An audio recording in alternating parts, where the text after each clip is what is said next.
Bienvenidos a Días de Feria. Este es nuestro último programa. Debo decir que estoy un poco triste de irme de este Centro de Exposiciones y Congresos de la UNAM, porque ha sido muy bonito estar aquí, además con invitados increíbles como Margot Glantz, Vivian Gornick, y el día de hoy tenemos a Cristina Rivera Garza. Bienvenida, Cristina, ¿cómo estás? Muy bien, muchas gracias por la invitación.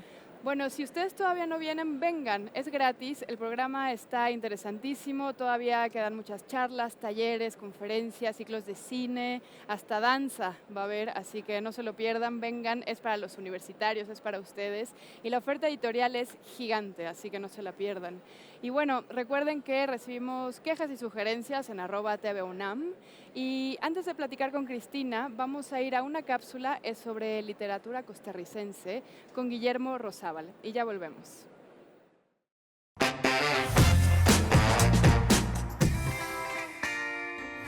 Para la Universidad de Costa Rica, ser una de las dos invitadas de honor en la Filuni 2022 significa que tenemos la gran responsabilidad de observar, de dialogar, de compartir, de construir y de gestionar alianzas con otras editoriales, con otras personas profesionales de la edición y con la comunidad en general.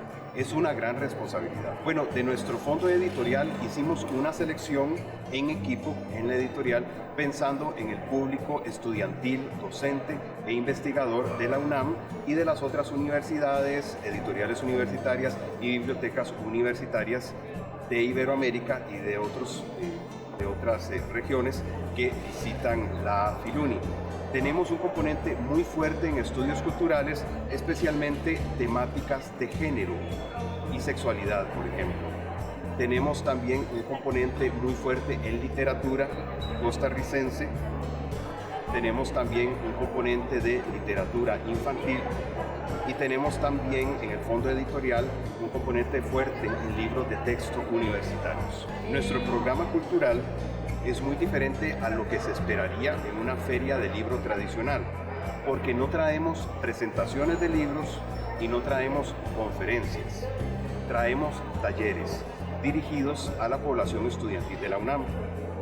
Tenemos un taller de autocuidado post pandemia, un taller de masculinidades positivas, un taller que se titula ¿Quiénes somos en la música? Musicar en post pandemia. Tenemos también un taller de danza afrocaribeña y tenemos también un espectáculo escénico. Y todas nuestras actividades dentro del programa cultural encajan bajo el marco de los 3 ejes temáticos de la Filuni: género y pospatriarcado, juventudes y pospandemia. En la pospandemia, la Universidad de Costa Rica, desde Centroamérica, desea compartir con el estudiantado de la UNAM y con la comunidad docente, investigadora y editorial nuestros productos editoriales. Vengan y visiten nuestro stand en la Filuni, en el Centro de Exposiciones y Congresos de la UNAM.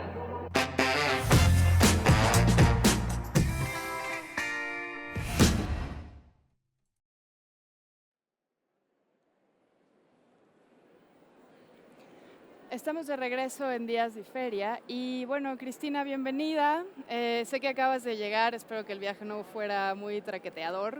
Bienvenida a esta feria que además es para los universitarios. ¿Cómo, bueno, tú eres maestra, has sido maestra en diferentes partes del mundo, así que siempre estás en contacto con los jóvenes, ¿no? ¿Cómo nutren ellos tu trabajo? De múltiples maneras. Y bueno, primero déjame decirte que estoy muy contenta de estar aquí. Es de las primeras actividades que hago en persona y se extraña esta energía, ¿no?, que emana de los cuerpos cuando estamos haciendo algo aquí juntos. La relación con los jóvenes es fundamental, ¿no? Los temas siempre hay que pensar de una manera contemporánea y nada como tener esta relación para mantenerse muy alerta. Bueno, además ahora hay hordas de mujeres muy, muy jóvenes leyendo El Invencible Verano de Liliana, ¿no? Un libro muy importante en el cual, bueno, yo lo pienso como un libro documental, ¿no? Hay investigación, pero también hay mucho afecto, hay mucho dolor, pero también hay mucho amor. Es un libro en el cual regresas 30 años en el tiempo para volver a ese momento en el que perdimos a tu hermana por las violencias machistas en este país, que están en todo el mundo, pero que aquí son realmente brutales. Y bueno, ganaste el Villaurrutia. ¿Qué significa haberlo ganado por este libro en particular para ti? Sabes que me encanta que dijiste perdimos a Liliana en plural, porque yo siento que eso es cierto. Cada que perdemos a una mujer que nos es arrebatada de manera violenta de nuestro lado, perdemos todos, Sí. no solo la familia, no solo los amigos. Creo que hay una disminución del mundo que es grave, ¿no? Que es trágica y a la que hay que ponerle mucha atención. El premio Villaurrutia llegó en un muy buen momento. Es un premio, por supuesto, muy prestigioso. Me halaga mucho el haberlo recibido, especialmente por un libro que en su misma factura está cuestionando los límites de lo literario, está planteándose preguntas acerca de la autonomía de la literatura, ¿no? Como campo, Claro. está atravesando estas líneas tan difusas entre la ficción y la no ficción. Me parece que es un libro que dialoga de manera muy crítica con la tradición literaria mexicana y me parece una cuestión, digamos, de visión y de apertura también de los jurados del premio, el haber considerado un libro que para mí personalmente es muy importante, pero que creo que está generando una conversación que nos hace mucha falta también en este país y en el extranjero, como bien dices. Digo también perdimos porque es un libro en el que realmente nos compartes a tu hermana, ¿no? Y hay muchas cosas que me gustan mucho de este libro. Uno, y que me parece muy importante como apuesta también en lechura y política, es que haces una declaración de que la memoria solo puede ser colectiva, Sí. ¿no? Entonces, cuéntanos un poquito de esta apuesta porque Liliana reviva en las voces de todas las personas con Ya. afectos por ella. Yo le he llamado al archivo que Liliana construyó de sí misma, le he llamado un archivo de los afectos. Es un archivo que queda más allá del alcance del Estado, es un archivo que se va componiendo de minucias cotidianas y para mí fue fundamental haber dado con este archivo para realmente pensar en un libro muy distinto. He dicho en varias ocasiones, sí es cierto que yo había intentado escribir este libro antes Ah, sí. y había fracasado tremendamente, yo creo sobre todo porque me mantenía muy en el terreno de la ficción.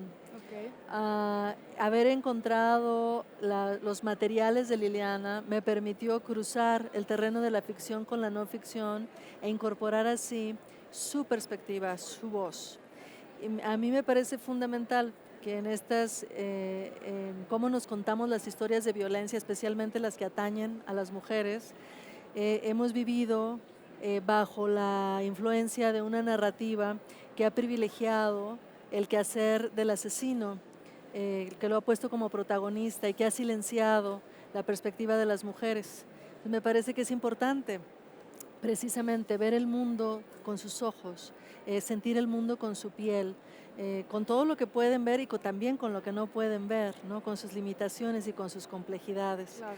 Entonces, cambiar ese lugar del protagonismo, en lugar de pensar en la mente compleja del asesino y pensar en que estos son crímenes sistemáticos y sistémicos, creo que lo vamos a poder entender mejor cuando pongamos atención a la experiencia de las mujeres en sí. Lo cual no implica que tenemos también que mencionar los nombres de esos perpetradores. Claro. No son los protagonistas de nuestras historias, pero en el caso de mi hermana, existió y existe un Ángel González Ramos, que es su presunto asesino, y tiene una familia, ¿no? Tiene una madre que se llama Irma Ramos, una hermana que se llama Verónica González Ramos, otra hermana que se llama Adriana González Ramos, y juntos todos ellos lo protegieron para escapar y han sido luego entonces cómplices Claro. de este crimen. Entonces yo creo que todas estas cosas es importante traerlas a la luz y es importante hacer una apuesta por una actividad de la escritura, ¿no? Que no se detiene en lo que se llamó por mucho tiempo pues, un campo propio, una autonomía, por decirlo Claro. así. Sí, sí, sí. Sí, es un libro muy agudo porque nos confronta con una realidad de muchísima, no solo complicidad, sino corrupción, carpetazos, injusticia. Y creo que una de las cosas más importantes del libro es que tú te preguntas genuinamente si es posible hacer justicia de crímenes pasados, ¿no? ¿Cómo hacemos con eso que pasó, que quedó en el olvido por la legalidad, por la corrupción, la burocracia, el sistema que parece estar hecho para encubrir y proteger a los criminales? Lo has dicho tú muy bien antes. Trabajar con la memoria y trabajar colectivamente con la memoria es una manera de reactivar estas vidas, ¿no? Nosotros en mi familia por muchos años pasamos por un duelo silenciado. Era muy difícil contar la historia de Liliana con las herramientas del lenguaje de 1990. Y creo que la situación ahora que ha sido abrazada por sus lectores, ¿no? Que ha sido compartida en este sentido, pues lo que nos permite es trabajar con esta reactivación de la memoria, la reactivación de su presencia. Mucho del trabajo en El Invencible Verano de Liliana tiene que ver con mi experiencia cuando abrí las cajas con sus documentos, que yo las sentí muy ahí, había una sensación de inmediatez. Eso es precisamente lo que traté de crear, el efecto que quería crear en el libro, de que todos estamos ahí juntos, viéndola, formándola, ¿no? Y creo que esa es una relación que tiene mucho que ver con procesos de restitución, ¿no? Hay una forma legal, digamos institucional, que es importantísima y que hay que cuidar y no hay que olvidar nunca, pero también están estas otras formas de la justicia que tienen que ver con la restitución, con la verdad, con el construir otro tipo de narrativa respecto a estas violencias. Por una parte, sobre lo que mencionas de las cajas, creo que hay algo muy hermoso en el libro, que es que parece que lo escribieron juntas, ¿no? Y por otro lado, pues también nos hace preguntarnos qué es la reparación, qué es la justicia en este caso. ¿Tú qué has pensado de eso? Y qué es el estar aquí, ¿no? ¿Qué es el compartir? A mí me ha interesado mucho, ya tengo mucho tiempo pensando en la práctica de la escritura como una práctica colectiva. Y estoy muy al tanto de que una versión, digamos, más tradicional te pinta a los autores usualmente solos, con sus fantasmas, ¿no? Escribiendo, concentrados. Y ciertamente lo hacemos así. Pero estamos trabajando con el lenguaje y el lenguaje no nos pertenece individualmente. Es algo que estamos construyendo con comunidades enteras. Y yo creo que por eso es necesario hablar de libros que escribimos no sobre otros, sino con otros. Creo que ahí hay una horizontalidad bien importante y que conduce a otro tipo de lectura, a otro tipo de conminación o de invitación para prácticas distintas, ¿no? Creo que ahí hay un nexo entre lo que la escritura puede hacer respecto a procesos de restitución, ¿no? Creo que cuando todos nos ponemos a decir un nombre, en este caso el nombre de mi hermana, pero son tantos los nombres, ¿no? Cuando decimos está aquí, la sentimos aquí, cuando ponemos pintas con esos nombres, cuando las traemos a colación constantemente en nuestras pláticas, cuando decidimos no hacer como que aquí no pasó nada, sino todo lo contrario, yo creo que hay ahí un proceso fundamental. Es una invitación a reconocer que no se han ido, a reconocer que siguen estando aquí con nosotros, con nosotras, con nosotres, ¿no? Formando mundos, ojalá distintos, ¿no? Justo ayer en Instagram vi una especie de placa para Liliana, no sé si la viste. Me la pasaron, sí, me la pasó Marina Sagua, por cierto. Muy bonita porque además decía, este material se va a deshacer, pero aquí estuvo, ¿no? O sea, como algo también como de que no hay manera de no hacer esto un acto vivo. O sea, Exacto. Recordar tiene que seguir, insistir. Y hay algo de necear también, muy político. Yo creo que sí, yo creo que vivimos en un mundo muy caótico, estamos enfrentándonos a tantos fines del mundo, a tantas extinciones, tantos problemas climáticos y demás. Y creo que no es el momento de tirar la toalla, por supuesto. Creo que hay que insistir, creo que hay que ser tercos si se puede.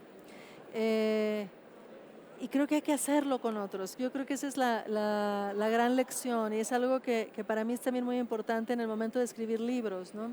Estamos poniendo algo ahí en la esfera pública, estamos poniendo algo en un lugar de escucha, con suerte podemos compartirlo con alguien más y con suerte podemos ir concatenando experiencias y pensar e imaginar mundos distintos. Para mí eso es fundamental en el proceso de escribir. Fundamental la imaginación. Vamos a una cápsula. Vamos a ver una cápsula sobre el ganador del Premio Universo de Letras 2022, Alejandro von Buben, y regresamos.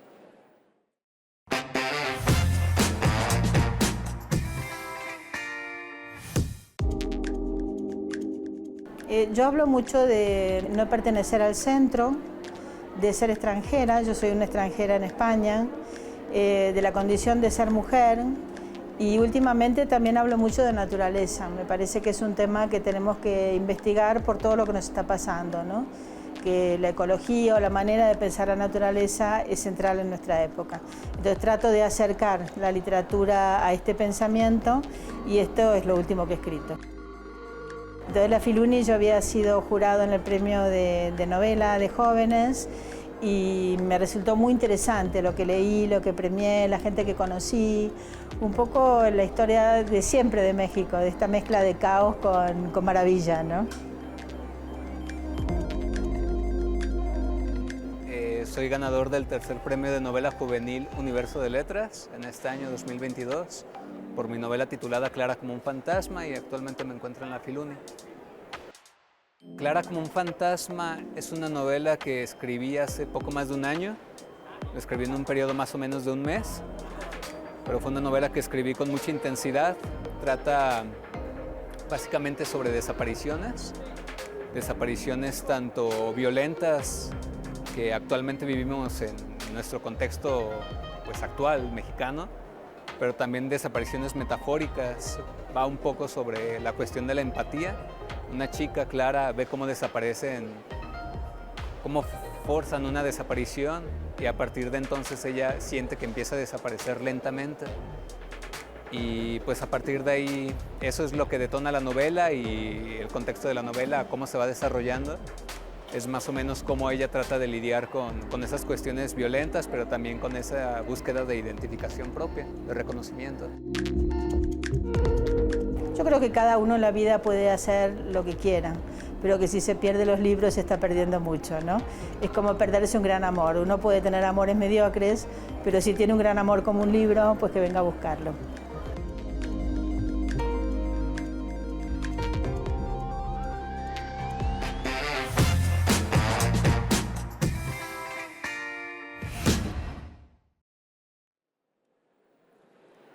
Bueno, acabamos de ver al ganador del Premio de Novela Juvenil Universo de Letras 2022, Alejandro von Buben, y estamos de regreso en nuestro último programa con Cristina Rivera Garza, cerrando con broche de oro, como se dice en México.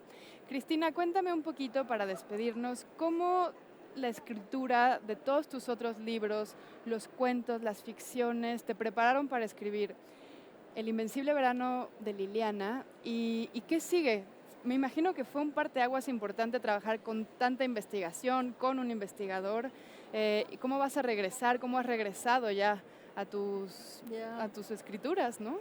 Sí, fíjate que lo he dicho varias veces y muy honestamente, que todo lo que he hecho hasta hoy, los libros que he escrito, algunos de ficción, algunos de no ficción, creo que me facilitaron, me obligaron también a hacerme preguntas sobre el lugar del documento, sobre el lugar de la voz del otro, sobre este tránsito tan éticamente complejo que es cómo vas de la experiencia de otros a la escritura propia o colectiva. Es decir, creo que cuando encontré o cuando me atreví a abrir el archivo personal de Liliana, ya tenía mucho trecho recorrido. Y fue un momento de abrir eso, de ver los documentos, y estoy hablando de documentos cotidianos, el tipo de Diarios. cosas que ahora ponemos en Facebook o ponemos en Twitter. Sí, creo que hay mucha de esa lógica en la manera en que Liliana fue archivando su vida, pero fue encontrarlo, te digo, y saber que ahí estaba el germen de otra manera de escribir, de otra manera de contar, una historia que muchas veces hemos escuchado desde la pasividad, desde la indiferencia o desde la revictimización. Totalmente, que es tan grave, ¿no? Y lo que he pensado es que hasta ahí me interesaba hacer presente a Liliana, compartirla como bien lo has dicho, pero justo durante el proceso pues hay toda una relación de las que las familias que han perdido seres queridos por cuestiones de violencia saben muy bien, que es muy complicada con el sistema legal, que es muy complicada con la procuraduría, lo que antes se llamaba procuraduría, con las distintas fiscalías, etcétera. Yo he estado pensando si sería adecuado o no escribir esta segunda parte del libro, que ya sería más ubicada en relación a, más centrada en este otro camino, del que sabemos por desgracia muy poco, ¿no? Sabemos que es muy difícil denunciar este tipo de cosas porque hay una serie de acusaciones, porque no hay suficiente personal, porque el sistema de justicia en México espera que los deudos hagamos la investigación, etcétera, etcétera. Pero no es hasta que lo vives que puedes ir enfrentando esto de una manera con mayor preparación. O sea, a lo mejor sigue eso, todavía no estoy segura. Estoy también más o menos con los mismos temas, pero tratando de regresar a una forma de ficción que no va a ser como la ficción que escribía antes de escribir no ficción, pero que me va a permitir también echar preguntas ahí una vez más. Entonces estoy todavía muy dentro del libro. El libro todavía me está haciendo pensar muchísimas cosas, hay muchas relaciones que se han abierto, muchos abrazos que he recibido. Pero pronto ya, yo creo que ya viene el trabajo de volverse a sentar y volver a hacer lo que más me gusta hacer. Claro. Oye, y dime una cosa, creo que hay una especie de mito de que se escribe para curar o para sanar o para cerrar ciclos, ¿no? Me imagino que esto fue un tránsito muy profundo para ti, en el cual también tuviste que cuidarte, ¿no? Para poder seguir. Y ¿cómo ha sido finalmente, si es que hay un finalmente posible, haberlo escrito? ¿A qué lugar sentimental llegaste? Fíjate que yo creo que yo no habría podido escribir este libro si no me encontrara en una situación personal muy estable, muy serena. Yo creo que ahí la participación de mi compañero Saúl Hernández Vargas, no solo como alguien que me ayudó a investigar y a contactar a las personas, sino también en el hecho de haber formado una conversación muy productiva, ¿no? Muy armoniosa. Creo que no fue sino hasta estar en una situación así que pude pensar en regresar a algo definitivamente muy doloroso. Pero este es un libro, es decir, esto es un proceso de escritura, ¿no? Yo creo que a nivel personal el hecho de haber entrado, de estar dispuesta a entrar a todo este proceso ya es en sí mismo parte del alivio. Yo no estoy tan segura, es decir, creo que las exigencias del libro como un artefacto estético tiene su propio mundo y tiene su propia forma de ser. Es decir, aquí no está la historia como pasó, aquí está la historia como ha sido reconstruida con las herramientas que me permite mi oficio, ¿no? Y claro, hay una relación muy directa con el mundo de todos los días, con lo que nos pasa a diario, pues por el tema que trata, pero no deja de ser un trabajo estético, pero un trabajo estético que no reniega de las relaciones éticas con el mundo y de la posibilidad que tiene para generar conversación, ¿no? Yo creo que ahí, si hablamos de alivio, yo creo que es ahí donde está. El participar, el poder ser partícipe de una conversación que me excede, que nos excede, y una conversación que es fundamental para el mundo, para el momento en el que vivimos hoy, ¿no? Finalmente, si existe un finalmente, tendríamos que entender ese finalmente con la palabra justicia. Y Sayuri Herrera, nuestra fiscal de feminicidios en México, me ha hecho entender que no toda justicia es punitiva, ¿no? Que hay otra forma de justicia que es cuando hablamos de restitución, cuando hablamos de la verdad y luego entonces cuando hablamos de narrativa, que sigue siendo fundamental, ¿no? Entonces yo creo que por ahí está el trabajo y es un trabajo que nos toca a todos. Me da gusto pensar que este libro puede ser parte de esa conversación más amplia. Sí, yo creo que lo ha sido y que lo seguirá siendo. Y espero que sigas escribiendo a pesar de un sistema que lo que quiere es silenciar luchas, Ya. ¿no? Ya. Así que, bueno, muchísimas gracias por pasarte por aquí. No. Muchísimas gracias a ustedes por ver todos nuestros programas. Todavía están a tiempo de venir a Filuni 2022. Estamos en el Centro de Exposiciones y Congresos de la UNAM, en Avenida Limán. La entrada es libre. Hay más de 300 sellos editoriales para los universitarios. Es perfecta. Muchas gracias a todo el equipo que hizo posible este programa. Y no se pierdan mañana la clausura. Nuestras redes sociales son @TVUNAM y en Instagram @TVUNAMoficial. Adiós y muchas gracias.